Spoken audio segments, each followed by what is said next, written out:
எல்லாருக்கும் வணக்கம். என்னுடைய மாமியார் வீட்டுக்கு உங்களை அன்புடன் வரவேற்கிறேன்.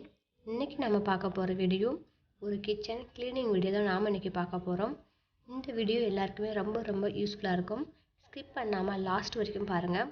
அது மட்டும் இல்லை, எந்த மாதிரி வீடியோஸ் வேணும் அப்படிங்கிறதும் நீங்கள் கமெண்ட் பாக்ஸில் கமெண்ட் பண்ணிங்களா, அடுத்தடுத்த வீடியோவில் நான் அதை அப்லோட் பண்ணுறேன்.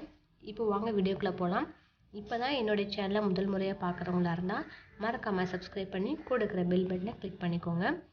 இப்போது என்ன தான் நம்ம கிச்சனை நம்ம க்ளீனாக வச்சுருந்தாலும் அந்த கவுண்டர் டாப் மேலே இருக்கிற உப்பு கரை மட்டும் போகவே போகாது. எப்போவுமே ஷிங்குக்கு பக்கத்தில் இருக்கிற கவுண்டர் டாப்பில் நம்ம பாத்திரம் விளக்கி வைக்கும் போது அதை தண்ணி பட்டு உப்பு ரொம்ப படிஞ்சு போயிடும். அதை ரிமூவ் பண்ணுறதுக்கான தான் வீடியோ இது. அதுக்கு நான் கோல்கேட் பேஸ்ட் நான் எடுத்திருக்கேன். நீங்கள் ஒயிட் கலர் பேஸ்ட் எந்த பேஸ்ட்டாக இருந்தாலும் சரி எடுத்துக்கோங்க.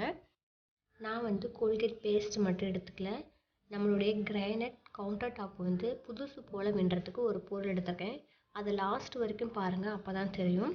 இப்போது இந்த கோல்கேட் பேஸ்ட் நல்லா நீங்கள் அப்ளை பண்ணிக்கணும். நீங்கள் தேவையான அளவு நீங்கள் போட்டு விட்டுட்டு இந்த மாதிரி ஒரு ப்ரஷ் எடுத்து நல்லா அந்த கவுண்டர் டாப் கொஞ்சம் ட்ரையாக இருக்கணும். அதுக்கப்புறம் நம்ம பேஸ்ட்டு போட்டு நல்லா தேய்ச்சி விட போகிறோம். நல்லா தேய்க்க ஃபுல்லாக ஸ்ப்ரெட் பண்ணணும். அதுக்கு லைட்டாக நீங்கள் தண்ணி மட்டும் ட்ராப் மட்டும் விட்டு நீங்கள் என்ன பண்ணிக்கோங்கன்னா தேய்ச்சி விடுங்க. இந்த ப்ரஷ்ஷு தேய்க்க கொஞ்சம் ட்ரையாக இருக்கிற மாதிரி இருக்கும். நீங்கள் நல்லா கையாலையும் தேய்ச்சிக்கலாம். இந்த மாதிரி கையால் நல்லா தேய்ச்சி விடுங்க. இப்போது நம்ம அந்த கவுண்டர் டாப் எந்தெந்த இடத்துல நமக்கு உப்பு கரை இருக்கோ நீங்கள் எல்லா இடத்துலையுமே ஸ்ப்ரெட் பண்ணி விட்டுருங்க. இதை ஒரு 20 நிமிஷம் மட்டும் நம்ம என்ன பண்ண போகிறோம்னா நல்லா ஊற வைக்க போகிறோம். நல்லா ப்ரஷ்லையும் கையிலையும் தேய்ச்சி விட்டதுக்கப்புறம் ஒரு 20 நிமிஷம் ஊற வச்சுட்டு நாம் இதை தேய்க்கிறதுக்கு கோல மாவு எடுத்துருக்கோம். கோல மாவோட ஸ்க்ரப் எடுத்துருக்கோம். இப்போ இந்த கோல மாவை நீங்கள் என்ன பண்ணிக்கோங்கன்னா இந்த கவுண்டர் டாப் மேலே நீங்கள் நல்லா தூவி விட்டுக்கோங்க. நீங்கள் எல்லா இடத்துலையுமே ஈவனாக தூவி விட்டதுக்கப்புறம் இது கொஞ்சம் ட்ரையாக இருக்கும். நான் ஸ்க்ரப்பு போட்டு நான் உங்களுக்கு கொஞ்சம் தேய்ச்சி காட்டுறேன். இந்த மாதிரி நீங்கள் என்ன பண்ணுறீங்கன்னா எல்லா இடத்துலையுமே ஈவனாக நீங்கள் கோல பவுடரை நீங்கள் ஸ்ப்ரெட் பண்ணி விட்டுட்டு இதில் நம்ம தண்ணி சேர்க்க போகிறோம். தண்ணி சேர்க்கறதுக்கு முன்னாடி நான் உங்களுக்கு இந்த ஸ்க்ரப்பு வச்சு தேய்ச்சி காட்டுறேன் பாருங்கள். இப்போது பேஸ்ட் நல்லா காஞ்சிருக்கும். இப்போ நம்ம தேய்க்கும் போது அங்கே பாருங்கள் பேஸ்ட்டோட சேர்த்தி மட்டும்தான் வரும்.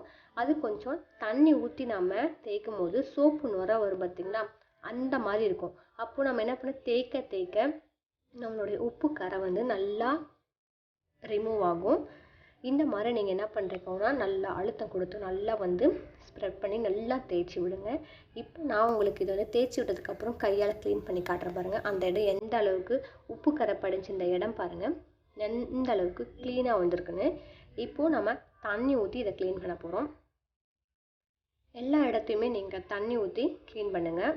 பாருங்கள் நம்மளுடைய கவுண்டர் டாப் மேலே இருந்த உப்பு கரை எந்த அளவுக்கு இருந்தது இப்போ கொஞ்சம் கூட இல்லாமல் போயிடுச்சு பாருங்கள்.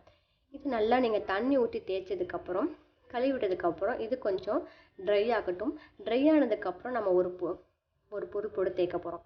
அது என்னன்னு கேட்டிங்களா, ஆயில். நீங்கள் எந்த ஆயில் வேணாலும் எடுத்துக்கலாம். அதுக்கு நீங்கள் தொட்டு தேய்க்கிறதுக்கு காட்டன் துணி இல்லைனா இந்த மாதிரி ஒயிட் டிஷ்யூ பேப்பர் எடுத்துக்கோங்க.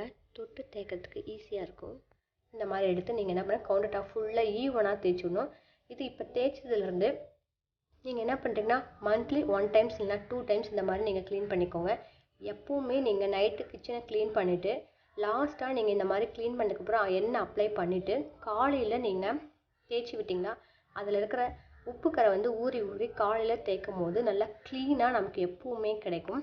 இந்த மாதிரி நீங்கள் மறக்காமல் ட்ரை பண்ணி பாருங்கள். நன்றி, வணக்கம்.